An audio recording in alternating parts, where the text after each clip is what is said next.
اعوذ باللہ من الشیطان الرجیم بسم اللہ الرحمن الرحیم۔ شروع اللہ کے نام سے جو بہت بڑا مہربان نہایت رحم والا ہے۔ حضرت ابراہیم فرماتے ہیں کہ ایک مرتبہ مجھ کو سفر میں پیاس معلوم ہوئی اور شدت پیاس سے بے ہوش ہو کر گر پڑا۔ کسی نے میرے منہ میں پانی چھڑکا۔ میں نے آنکھیں کھولیں تو ایک مرد حسین خوبرو گو گھوڑے پر سوار دیکھا۔ اس نے مجھ کو پانی پلایا اور کہا، میرے ساتھ رہو۔ تھوڑی ہی دیر گزری تھی کہ اس جوان نے مجھ سے کہا، تم کیا دیکھتے ہو؟ میں نے کہا، یہ مدینہ ہے۔ اس نے کہا، اتر جاؤ۔ میرا سلام حضرت رسول خدا صلی اللہ علیہ وسلم سے کہنا اور عرض کرنا، آپ کا بھائی خضر آپ کو سلام کہتا ہے۔ شیخ ابو الخیر اقطع فرماتے ہیں، میں مدینہ منورہ میں آیا، 5 دن وہاں قیام کیا۔ کچھ مجھ کو ذوق و لطف حاصل نہ ہوا۔ میں قبر شریف کے پاس حاضر ہوا اور حضرت رسول خدا صلی اللہ علیہ وسلم اور حضرت ابو بکر اور حضرت عمر کو سلام کیا اور عرض کیا، اے رسول اللہ صلی اللہ علیہ وسلم، آج میں آپ کا مہمان ہوں۔ پھر وہاں سے ہٹ کر ممبر کے پیچھے سو رہا۔ خواب میں حضور سرور عالم صلی اللہ علیہ وسلم کو دیکھا۔ حضرت ابو بکر آپ کی داہنی اور حضرت عمر آپ کی بائیں جانب تھے اور حضرت علی کرم اللہ وجہ آپ کے آگے تھے۔ حضرت علی نے مجھ کو ہلایا اور فرمایا کہ اٹھ، رسول خدا صلی اللہ علیہ وسلم تشریف لائے ہیں۔ میں اٹھا اور حضرت کے دونوں آنکھوں کے درمیان چوما۔ حضور اقدس صلی اللہ علیہ وسلم نے ایک روٹی مجھ کو عنایت فرمائی۔ میں نے آدھی کھائی اور جاگا تو آدھی میرے ہاتھ میں تھی۔ یہ شیخ ابو الخیر کا قصہ، جس سے معلوم ہوتا ہے کہ نصحہ کے ترجمہ میں کچھ تسامح ہوا۔ اقم تو خمسۃ ایام ما ذقت ذواقا، جس کا ترجمہ یہ ہے کہ میں 5 دن رہا اور مجھے ان دنوں میں کوئی چیز چکھنے کو بھی نہیں ملی۔ ذوق و شوق حاصل نہ ہونا۔ ترجمہ کا تسامح ہے اس ناکارہ کے رسالہ فضائل حج کے زیارت مدینہ کے قصوں میں، اور اس میں اس نوع کا ایک قصہ پر ابن جلا کا بھی وفا سے گزر چکا ہے۔ ہمارے حضرت اقدس شیخ المشائخ مسند امیر المومنین شاہ ولی اللہ صاحب نور اللہ مرقدہ اپنے رسالہ سمین فی مشورات میں انہوں نے 40 خواب یا مکاشفات اپنے یا اپنے والد ماجد کے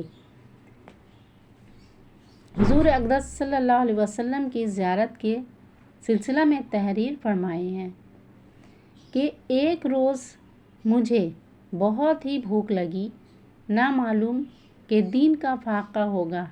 میں نے اللہ جل شانہ سے دعا کی تو میں نے دیکھا کہ نبی کریم صلی اللہ علیہ وسلم کی روح مقدس آسمان سے اتری اور حضور اقدس صلی اللہ علیہ وسلم کے ساتھ ایک روٹی تھی۔ گویا اللہ جل شانہ نے حضور اقدس صلی اللہ علیہ وسلم کو ارشاد فرمایا تھا کہ یہ روٹی مجھے مرحمت فرمائے۔ وہ فرماتے ہیں کہ ایک دن مجھے رات کو کھانے کو کچھ نہیں ملا تو میرے دوستوں میں سے ایک شخص دودھ کا پیالہ لایا، جس کو میں نے پیا اور سو گیا۔ خواب میں نبی کریم صلی اللہ علیہ وسلم کی زیارت ہوئی۔ حضور اقدس صلی اللہ علیہ وسلم نے ارشاد فرمایا کہ وہ دودھ میں نے ہی بھیجا تھا، یعنی میں نے توجہ سے اس کے دل میں یہ بات ڈالی تھی کہ وہ دودھ لے کر جائے۔ میرے والد نے مجھ سے بتایا کہ وہ ایک دفعہ بیمار ہوئے تو خواب میں نبی کریم صلی اللہ علیہ وسلم کی زیارت ہوئی۔ حضور اقدس صلی اللہ علیہ وسلم نے ارشاد فرمایا، میرے بیٹے کیسی طبیعت ہے؟ اس کے بعد شفا کی بشارت عطا فرمائی اور اپنی داڑھی مبارک میں سے 2 بال مرحمت فرمائے۔ مجھے اسی وقت صحت ہو گئی اور جب میری آنکھ کھلی تو وہ دونوں بال میرے ہاتھ میں تھے۔ حضرت شاہ صاحب فرماتے ہیں کہ والد صاحب نور اللہ مرقدہ نے ان 2 بالوں میں سے ایک مجھے مرمت فرمایا تھا۔ اسی طرح شاہ صاحب پر تحریر فرماتے ہیں کہ مجھ سے میرے والد صاحب نے ارشاد فرمایا کہ ابتدا طالب علمی میں مجھے یہ خیال پیدا ہوا کہ میں ہمیشہ روزہ رکھا کروں، مگر مجھے اس میں علماء کے اختلاف کی وجہ سے تردد تھا کہ ایسا کروں یا نہ کروں۔ میں نے خواب میں نبی کریم صلی اللہ علیہ وسلم کی زیارت کی۔ حضور اقدس صلی اللہ علیہ وسلم نے مجھے خواب میں 1 روٹی مرحمت فرمائی۔ حضرات شیخین وغیرہ تشریف فرماتے ہیں، حضرت ابوبکر صدیق رضی اللہ تعالیٰ عنہ نے فرمایا، الہدایہ مشترکہ، میں نے وہ روٹی ان کے سامنے کر دی، انہوں نے 1 ٹکڑا توڑ لیا۔ پھر حضرت عمر نے فرمایا، الہدایہ مشترکہ، میں نے وہ روٹی ان کے سامنے کر دی، انہوں نے بھی 1 ٹکڑا توڑ لیا۔ پھر حضرت عثمان نے فرمایا، الہدیہ مشترکہ، میں نے عرض کیا کہ اگر یہی الہدایہ مشترکہ کہ رہا یہ روٹی تو اسی طرح تقسیم ہو جائے گی، مجھ فقیر کے پاس کیا بچے گا؟ میں تو یہ قصہ اتنا ہی لکھا ہے کہ لیکن حضرت کی دوسری کتاب النفاس عارفین میں کچھ اور بھی تفصیل ہے۔ وہ یہ کہ میں نے سونے سے اٹھنے کے بعد اس پر غور کیا کہ اس کی کیا وجہ ہے کہ حضرات شیخین کے کہنے پر تو میں نے روٹی ان کے سامنے کر دی اور حضرت عثمان رضی اللہ تعالیٰ عنہ کے فرمانے پر انکار کر دیا۔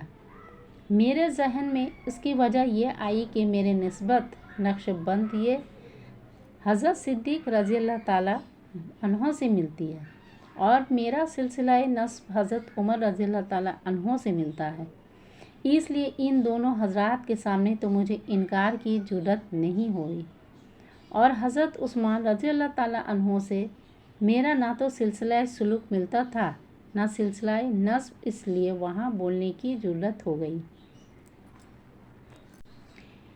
ایک دن مجھ سے میرے والد نے ارشاد فرمایا کہ وہ رمضان المبارک میں سفر کر رہے تھے، نہایت شدید گرمی تھی جس کی وجہ سے بہت ہی مشقت اٹھانی پڑی۔ اسی حالت میں مجھے اونگ آ گئی تو نبی کریم صلی اللہ علیہ وسلم کی خواب میں زیارت ہوئی۔ حضور اقدس صلی اللہ علیہ وسلم نے بہت ہی لذیذ کھانا جس میں چاول اور میٹھا اور زعفران اور گھی خوب تھا، نہایت لذیذ زردہ مرحمت فرمایا جس کو خوب سیر ہو کر کھایا۔ پھر حضور اقدس صلی اللہ علیہ وسلم نے پانی مرحمت فرمایا جس کو خوب سیر ہو کر پیا، جس سے بھوک پیاس سب جاتی رہی، اور جب آنکھ کھلی تو میرے ہاتھوں میں سے زعفران کی خوشبو آ رہی تھی۔ انی یطعمنی ربی ویسقینی، مجھے میرا رب کھلاتا اور پلاتا ہے، میں ان چیزوں کا ماخذ اور اصل موجود ہے۔ اور حضور اقدس صلی اللہ علیہ وسلم کا یہ ارشاد، انی لست کہیاتکم، کہ میں تم جیسا نہیں ہوں۔ اگر کسی خوش نصیب کو یہ کرامت حاصل